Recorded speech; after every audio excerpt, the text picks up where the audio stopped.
Have you ever wondered how empires are built? It's not just about brilliant generals or epic battles. Often, it's about something far more fundamental: logistics and organization. Today, we're diving deep into the heart of one of the most powerful empires of the early Middle Ages, the Carolingian Empire, exploring the mystery that still baffles historians.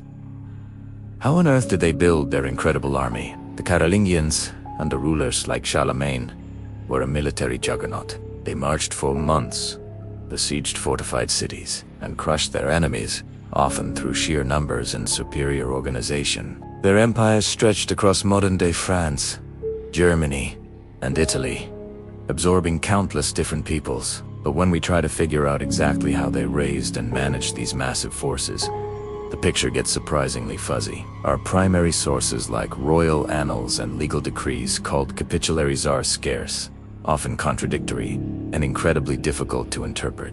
This has sparked a fierce and fascinating debate among historians, leading to several competing theories. So, let us play detective and unpack the three main models that try to explain the might of the Carolingian military machine. Before we get into the models, let's talk about the key pieces of evidence. The capitularies. These were royal edicts issued by the Carolingian kings. Some of them lay out detailed rules for military service. For example, they might say that any freeman owning a certain amount of land had to show up for a campaign, fully equipped. A poor freeman might have to team up with his neighbors to send one fully equipped soldier. On the surface, this sounds straightforward, right? It sounds like a system of conscription based on wealth. But here's the problem. Historians can't agree on what these capitularies actually were. Were they laws that were strictly enforced across the entire empire? Or were they more like ideal scenarios or wish lists from the king about how he wanted things to work, which might have been totally ignored in reality? We also struggle to date them precisely or know who they were intended for. This uncertainty is the battleground where our historical debate takes place. Let's start with our first contender, the warband model, championed by historian Timothy Reuter. This model paints a picture that feels very Viking or Germanic. Reuter argues that the core of the Carolingian army wasn't a massive citizen levy, but rather small, elite warbands loyal to the king and his powerful nobles. These weren't just soldiers, they were professional warriors, companions in arms who followed their leader in search of glory, honor, and, most importantly, plunder. During the early days of Carolingian expansion, this system worked brilliantly. The promise of loot from conquering new lands was a powerful motivator. The army was essentially a collection of these highly motivated, battle-hardened warband. But, as Reuter points out, this model had a built-in problem. What happens when the expansion stops? When there are no more rich lands to conquer, the flow of plunder dries up. The motivation to fight disappears. According to this theory, the warband model explains why the Carolingian army was so effective at offense, but struggled later on to defend the empire's vast borders against Viking and Magyar raids. The system was built for attack, not defense. Now, for a completely different perspective, the Roman continuity model, most famously proposed by Bernard Bockrac, looks at the Carolingians and sees not a Germanic warband, but the ghosts of the Roman Empire. He argues that the Carolingians inherited and adapted a sophisticated, multi-layered military system directly from their Roman predecessors. According to Bockrac, the Carolingian military wasn't one single thing, but three distinct parts working together. First, there was a general levy, a form of universal military service for all freemen, for local defense, a concept he traces back to late Roman practices. Second, there was the expeditionary army, the one that went on long campaigns. This is where those property-based obligations from the capitularies came in, ensuring a large, well-equipped force for major operations. And third, at the very top, were the professional household troops of the king and the great nobles elite, full-time soldiers who formed the army's core. In this view, the Carolingian army was a complex, state-run institution, far more structured and bureaucratic than a simple collection of warbands. Bockrac's model emphasizes the power of the state to compel service, suggesting a direct line of continuity from the administrative power of Rome. This brings us to our third major theory, which finds a middle ground between the other two: the patron-client network model.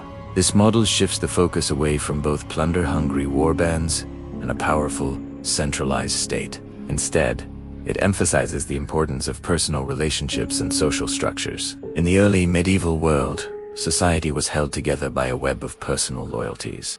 A powerful noble patron would provide land, protection, and support to his followers or clients. In return, these clients owed him loyalty and service, including military service. According to this model, when the king called for an army, he didn't command every individual freeman directly. Instead, the call went out to the great nobles, the dukes and counts.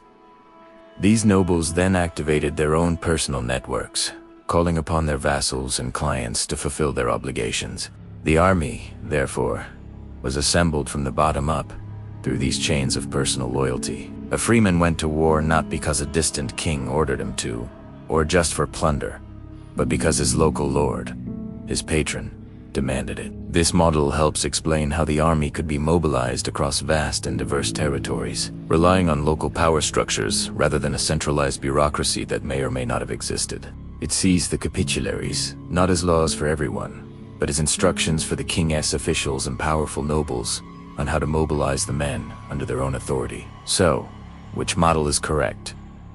The truth is, we don't know for sure, and it's very likely that the reality was a messy combination of all three. Think about it. During a major expansionist campaign under Charlemagne, you probably had elite warbands fighting for plunder right alongside men who were there because their local lord, their patron, called them up. And the king was likely trying to enforce some kind of property-based rules from the top down to make the whole system more reliable.